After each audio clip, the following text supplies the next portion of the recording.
Muy buenos días, soy Rosalsman y me encuentro con Andrés Barradas, doctor en Comunicación Audiovisual y Publicidad por la Universidad Autónoma de Barcelona, a quien voy a entrevistar acerca del fenómeno del clasismo en México. Muchas gracias por estar aquí. ¿Qué tal? ¿Cómo se encuentra? Muy bien, muchas gracias, Rose. Al contrario, gracias por la oportunidad. Yo muy bien, aquí con mi cafecito como siempre. Qué bueno, desayunandito, ¿no? Este dominguito. Pero bueno, vamos a empezar. La primera pregunta es, ¿cómo definiría el clasismo? Bien, me gustaría partir de la definición que nos aporta la RAE, que es la actitud o tendencia de quien defiende las diferencias de clase y la discriminación por ese motivo. Pero yo le añadiría algunas variables que incluso anoté. El clasismo se alimenta de la segregación, así como de la decisión. ¿Con base en qué? Con base en un sentido de pertenencia, identificación y miedo. Eso se produce de manera indistinta. Es decir, tú puedes segregar porque buscas un sentido de pertenencia. O al revés, una vez que perteneces a un grupo, comienzas a segregar. Claro que sí, entonces es una especie de elitismo. Yo, no sé, yo más bien me quedaría con un tema de discriminación y segregación. No necesariamente, bueno, en este caso sí, ¿no? Por cuestiones de clases y de una organización, pero creo que la base del clasismo es la segregación y la discriminación. Ok, claro. ¿Y cree que el clasismo está muy presente en México actualmente? Por supuesto. Bueno, ¿en qué sentido? Si te refieres a las alusiones que tenemos en medios, está todo el tiempo. Y como sociedad, pues bueno, lo hemos tenido también desde hace muchísimo tiempo, muchísimos años como sociedad. Entonces ya sería casi algo normal, ¿no? Este clasismo en nuestra sociedad mexicana. Como algo que está presente, sí, está en todas las sociedades, no solo en la mexicana. Ha estado presente incluso desde las culturas prehispánicas. Eh, ya los aztecas y los mayas tenían sus clases, ¿no? Sacerdotes, nobles, plebeyos, esclavos. Y ya desde ahí había esta estratificación de clases. Entonces creo que sería prudente comentar que no es algo nuevo. Claro, sí, sí, sí, muy importante. ¿Usted cree que hay factores que influyen en esta invalidación de la manifestación de criterio de personas de clase social baja, clase socioeconómica baja? Al respecto, me gustaría saber a qué te refieres con invalidación A, de... a la, a la falta de importancia que se le da a sus opiniones, a sus ideas, a sus manifestaciones, simplemente por el hecho de ser de esta clase social baja, es una especie de, no, esta persona no sabe, esta persona no es educada. Ok, puede ser, sin embargo, me parece que ahí estaríamos entrando en un juicio de valor. No siempre hay esta distinción o esta invalidación. En los casos en los que se dé, entonces ya habría que hacer un apunte muy directo, pero solo me inquietaría que pensemos que siempre en una diferencia de clases exista este juicio. El mismo juicio puede darse eh, de una clase baja a una clase alta, me parece.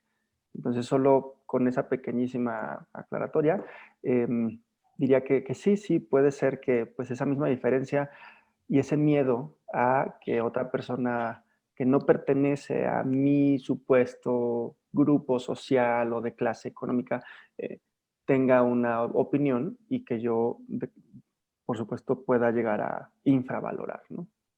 Claro que sí. ¿Este fenómeno lo ha visto representado en los medios de comunicación? Me decía que sí, podría profundizar un poquito más ahí.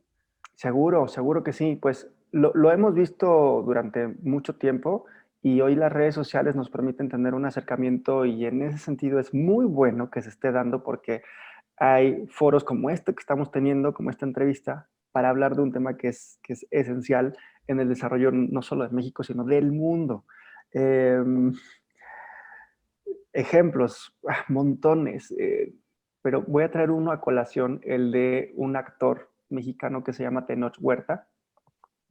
Y bueno, Tenoch ha tenido esta incorporación en las redes sociales para hacer una crítica aguda al racismo y hubo algunos intercambios con otro influencer y youtuber, Chumel Torres, e incluso tuvieron un pequeño debate.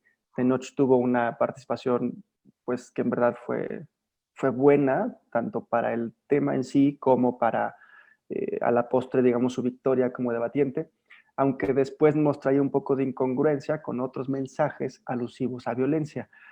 Hoy en día vuelve a estar, después de algunas semanas, vuelve a estar en boca de mucha gente cuando se sabe que fue seleccionado para una película producida por Disney. Eh, y fue seleccionado para el papel de un villano. Si pensamos en todo eso, ya la mera selección nos habla de un clasismo y de una determinación de las personas para determinados roles. En su momento, Ricardo Darín, un actor argentino, rechazó un personaje en Hollywood como un mafioso, creo que era narcotraficante mexicano, porque simplemente él no le atraía eso y él sigue con teatro y haciendo cine en Europa.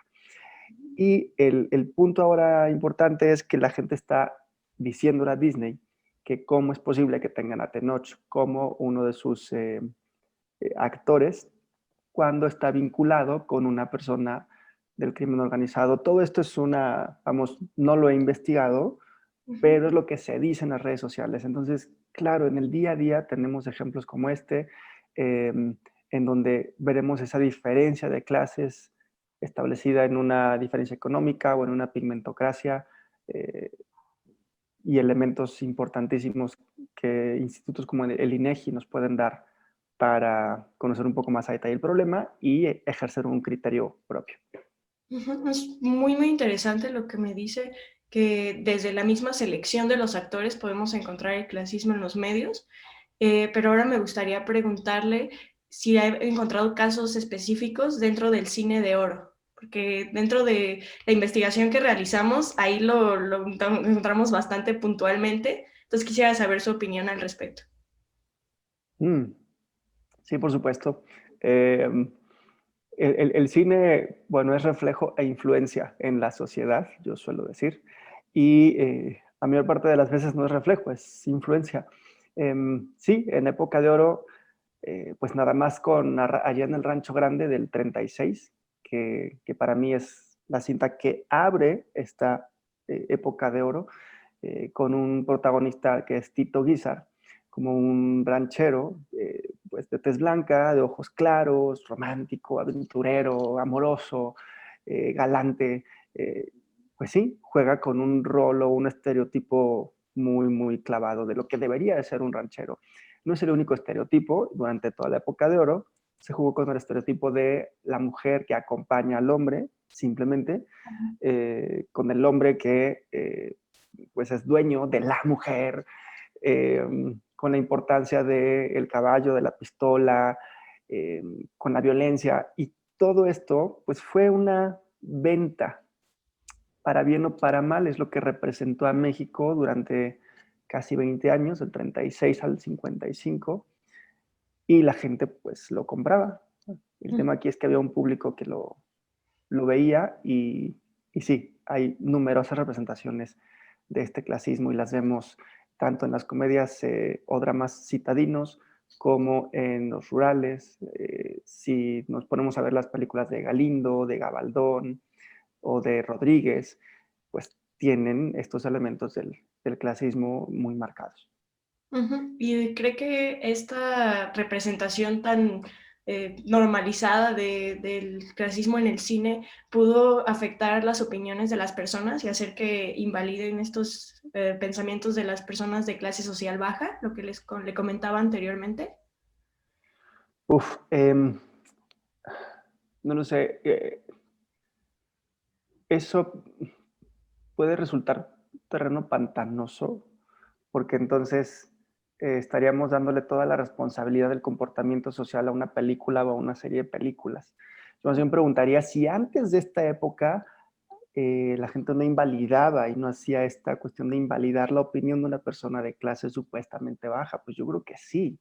Me parece que si bien en la época de oro hubo toda esta reminiscencia de machismo, clases sociales, eh, al indígena que se le solía mostrar como o valiente o tonto, a la mujer que era abnegada, sufrida, o sea, sí, desde luego hay una penetración en el mercado, pero me parece que no es lo único a lo que deberíamos de poner atención. Me parece que también ahí juega un papel bien importante el Estado, las instituciones y la manera en cómo nosotros mismos como sociedad podamos ir construyendo temas como estos. Claro que sí, sí, definitivamente no es toda la responsabilidad en esto. Hay muchos más factores que como sociedad han hecho que pensemos la forma en la que pensamos, pero yo creo que sí la representación constante en las películas puede llegar a afectar muchísimo la forma de pensar de uno. Mi hermana está haciendo una tesis sobre las afecciones del cine en la autopercepción y realmente el ver constantemente representado este estilo de vida en el que tienes mucho dinero, sales mucho de fiesta, tienes muchos novios, novias, hace creer que esto es normal. Esta vida que ves en la pantalla es algo normal y preguntarte por qué la tuya no es así. Entonces se me hace muy interesante cómo ver algo constantemente, imágenes repetidas, pueden afectar a una sociedad. Es por eso. Bueno, en ese sentido sí, vamos, si hablamos de teorías de la comunicación, hay varias teorías que podríamos aplicar allí. Creo que habría un factor esencial que no hemos comentado, que es el de la familia y la educación. Dependiendo de la educación que tú tengas en tu familia, entonces, y de cómo te muevas tú en tu entorno, el tema es que ahora estamos muy afectados porque cada uno tiene un entorno distinto que es sus redes sociales, pero la familia en principio debería ayudar a que no te quedes justo con esos mensajes. Así como podemos decir eso, también podríamos decir entonces que el amor es perfecto y el amor no es perfecto. ¿No? Podríamos hablar incluso de esta ruptura de las clases sociales. ¿Cómo se da? Pues solamente gracias al amor que nos han vendido en las telenovelas. No, no es cierto, pero las telenovelas cumplen con un objetivo de mercadotecnia y con un público que sigue viendo y que cuando, Ujú. claro, o sea, tú le preguntas a la gente, o la gente cuando te dice de la televisión mexicana, es que es malísima porque puras novelas, muy bien, ¿y qué estás viendo? Novelas. Ah, ok. Este, entonces, Sí, claro. creo que hay que, si no nos quedamos solamente con la película que vamos a ver, sino que además tenemos un par de lecturas, estamos informados acerca de lo que pasa, nos interesa la sociedad de México, entonces nos vamos a dar cuenta que feminicidios, estamos en una tasa altísima, asesinato a periodistas, más del 90% con impunidad. Ujú. Si Y nos, activistas de todo tipo también.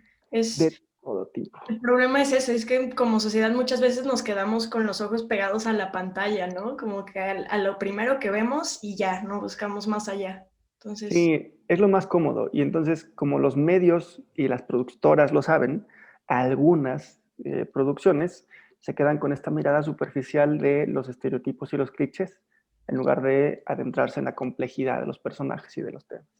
ujú. Y pues justamente mi siguiente pregunta va un poco ligada a esto, si lo ha visto representado en las películas y en las telenovelas actuales, estos pensamientos del cine de oro, esta ideología que se representaba tan fuerte, se ha trasladado a lo actual. Por supuesto, por supuesto. Sobre todo las telenovelas, pues siguen manteniendo estos estereotipos y esta visión de los culebrones radiofónicos, que es la herencia, ¿no? La herencia del culebrón radiofónico llegan a ser las telenovelas y el Star System mexicano con estos estereotipos de la diferencia de clases, así planteada, así como facto. ¿Para qué? Para que veamos que una persona de aquí abajo puede llegar a subir y una persona de aquí arriba puede llegar a bajar. ¿Bajo qué esquemas? Normalmente que la persona de aquí abajo sube por amor a esta persona y logra cambiar un poco el sistema sin perder aquellos valores éticos y morales que le han distinguido por ser pobre. Y al revés, los que son ricos bajan y entonces aprenden esta serie de valores éticos y morales. La única manera de romper con ese clasismo, de acuerdo a las telenovelas, es el amor utópico y fantástico que nos muestran. Alguien de todo. Sí, claro, claro. Sí. Y pues va un poquito ligado a esta cuestión de lo que consumimos como masas. ¿Cree que es viable crear contenido sin hacer distinciones para el público en general, pero que tenga un nivel de análisis y de interpretación más elevado, a diferencia de pues, las comedias taquilleras mexicanas que están muy famosas actualmente, que culpa tiene el niño, etcétera? O sea, como para un mayor entendimiento que no sea justamente lo que consumen las masas, sino que vaya más allá. Por supuesto, yo creo que hay un montón de factores, Rose, que involucran a la hora de definir un producto. El primero de ellos es tú como creador, tú como creadora, lo que escribes tendrá que ver con lo que has vivido o lo que han vivido personas de tu entorno. Entonces me parece bien importante que la persona que vaya a generar un contenido, antes de generar un contenido, debería de ser una persona leída, comprometida, consciente de cuál es la cultura de su país, de su comunidad, cómo está el mundo, porque si no, tienes una visión fallida, tienes una primerísima mirada, pero que no está, no está bien estructurada con un conocimiento previo. Eso es lo primero para mí. Lo segundo, cuando tú escribes algo y quieres hacer después una producción audiovisual, en principio, si lo que quieres es contar tu historia, simplemente la voy a contar y la voy a lanzar. No te importará tanto el público objetivo. Pero si buscas una venta que, que su objetivo sea ese, más que el contar la historia que crees que vale la pena contar, entonces aquí es cuando comienzan los problemas. Porque alguna vez escuché a un director decir, eh, si tú escribes algo o si haces un film para las generaciones jóvenes, es probable que las generaciones viejas o no lo vean o no les guste. Y si escribes algo para las generaciones pues ya mayores, a lo mejor a los jóvenes no les guste. La intención debería ser cuenta lo que creas que vale la pena contar. Y Ujú. allí es en donde radica, creo, gran parte de lo que dices, que no haya distinciones y que no haya un objetivo particular o de segregación, simplemente decir mi punto de vista acerca de lo que estoy viendo y esta es mi película, mi producción. Ujú. Sí, sí, sí. Es mucho más complicado cuando se involucra el generar dinero de ello, ¿no? Porque hay un mercado que satisfacer para lograrlo. Entonces, hay que buscar ese objetivo, ¿no? Diferenciar ese cambio entre voy a contar la realidad, lo que yo pienso, y voy a contar lo que la gente quiere escuchar. Exacto, o lo que me encargan. Mira, hay una cinta, y ahorita que hablábamos de la época de oro y me dices como, cómo hacer algo que resulte sin distinciones, hay una cinta que se llama Río Escondido y está protagonizada por María Félix. Bueno, pues era una cinta encargada por el Estado, por Miguel Alemán, el presidente, y quería mostrar qué era lo que estábamos haciendo para la educación y para llegar a la sierra. Y entonces uno empieza a ver la película y se convierte en un discurso moralista, fallido, eh, en donde se pierde toda la intención, digamos, propia versus pues la intención de quien me está encargando esta cinta. Entonces, es bien difícil, pero la independencia artístico-creativa debería permanecer a pesar de los fondos, las producciones, y que esto no me lleve a perder lo que yo quiero contar. Esa es una gran base para contar algo sin distinciones, simplemente tal cual, sin concesiones, ¿no? Esto es lo que yo veo, esta es mi visión. Súper, súper. Y un poquito ligado también, ¿de qué forma cree que como creadores de contenido y consumidores de contenido podemos mejorar esto, solucionar este problema? Eh, uf, Solucionarlo es, Una me gran parece que palabra, ¿no? Sí. quien te dé la solución merece un Nobel, porque hablar de clasismo es hablar de algo tan complicado. Eh, em, no sé, incluso en la academia, en las universidades públicas y privadas, hay distinciones. Hay gente que opina que de la universidad privada solo hay personas neoliberalistas, capitalistas y que piensan solamente en el dinero. Y hay gente que puede llegar a pensar que de la privada solo hay huelguistas y porristas. Y no es ni la una ni la otra, o sea, no. Entonces, llegar a una solución se me antoja muy complicado. Lo que sí creo es que te voy a hacer una propuesta. Pregúntale a 10 personas, solo 10, si están de acuerdo, a favor o en contra del máximo mandatario de este país, del presidente, Andrés Manuel López Obrador. La primera pregunta a esas 10 personas va a ser súper sencillo. Es, oye, ¿estás a favor o en contra? Ya que te la respondan, hazles la siguiente pregunta. Ok, ¿usas redes sociales, verdad? Sí. ¿En cuál de tus redes sociales sigues a Andrés Manuel López Obrador? Te puedo asegurar que las personas que te digan que están en contra no lo siguen, o al menos una mayoría. Ok. Con esto, ¿qué te quiero decir? Eh, si hiciéramos eso, si lo seguimos, quienes están en contra, que lo sigan, entonces tendremos una mayor apertura. De otra forma, no salimos de nuestro grupo social, de nuestra pertenencia, y nosotras mismas y nosotros mismos estamos realizando una labor de segregación. Simplemente porque no estoy de acuerdo contigo. Así que ni siquiera te sigo. Ni siquiera escucho la información, ni siquiera sé lo que dices. Claro. Entonces, eso que produce que yo y mi grupo que estamos en contra, ¿a quiénes seguimos? A los que estamos en contra. Ok, está chido, no pasa nada, ¿no? Perfectamente entendible. Pero, ¿en qué momento vamos a abrirnos para escuchar a esta persona? No nos abrimos. Eso una. Entonces, como sociedad, nosotros necesitamos tener mucha apertura. Y dos, requerimos de líderes de Estado que nos ayuden justamente a no seguir estratificando y a no seguir encasillando a la gente en ricos, pobres, blancos, negros, fifís, chairos, nacos, fresas, letrados y letrados, etcétera, etcétera, etcétera, Oh, etcétera. sí. Todas.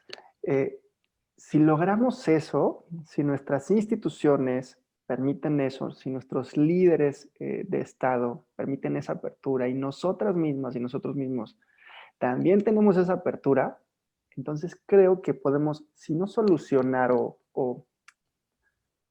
digamos ya borrar el tema del clasismo, sí al menos tendremos la oportunidad de poder hablarlo. Eh, y la otra, es bien difícil terminar con esto porque al final, si te pones a ver, también es una forma de organización. Si hablamos de sacerdotes, nobles, plebeyos y esclavos, hay una organización. Por eso últimamente lo que se ha intentado, uno de los esfuerzos que se han intentado para mejorar la situación del clasismo, ¿cuál es? Hablar de pirámides invertidas. Y entonces cuando la base de la pirámide es la que típicamente ha sostenido todo lo demás, se ha hablado últimamente de una metodología utópica, hablar de una pirámide invertida y conseguir esta incorporación de todos por una sola sociedad más justa. ¿Cómo creo que podríamos participar? Pues eso, tener apertura, escuchar a todas las voces y no quedarnos con lo primero que nos dicen. Puede sonar bastante obvio, pero no sé si alguna vez has escuchado a alguien que hable de la gente del TEC de Monterrey, quienes no están en el TEC. Definitivamente. Y a lo mejor tú estás hasta con rabia porque dices, no, o sea, yo soy una persona que se preocupa, estoy involucrada en temas de asociaciones, estoy... Casi no importa nada de eso que tú haces porque esas personas van a seguir con esa opinión. En el momento en que tengan la apertura y digan, a ver, voy a ver qué estás haciendo y te voy a escuchar, hasta ahí creo que podemos integrarnos como sociedad. Pero hay una máxima en política que dice, divide y vencerás. Claro. Así que el costo político puede ser muy grande y por eso también es conveniente tener este tipo de estratificaciones o divisiones clasistas. Es conveniente para los que están arriba.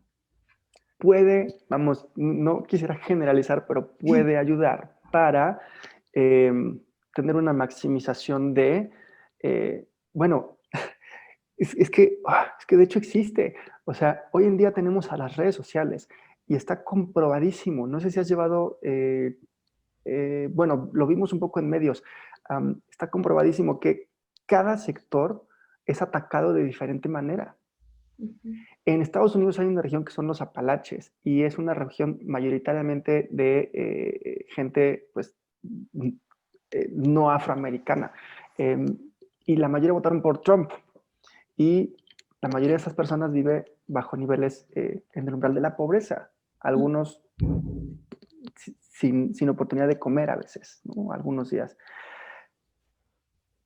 ¿Qué pasa con eso? ¿Cómo es que una superpotencia puede tener a un sector de la población que esté en contra, que a pesar del Black Lives Matter sigan estando a favor de una segregación? Y, o sea, todo es una espiral que no se acaba y, y que creo que los líderes mundiales nos podrían ayudar si no tuviéramos estos discursos o estas plataformas como Vox en España, que es una plataforma de extrema derecha y que ganó muchísimos votos por una supuesta defensa de lo nuestro.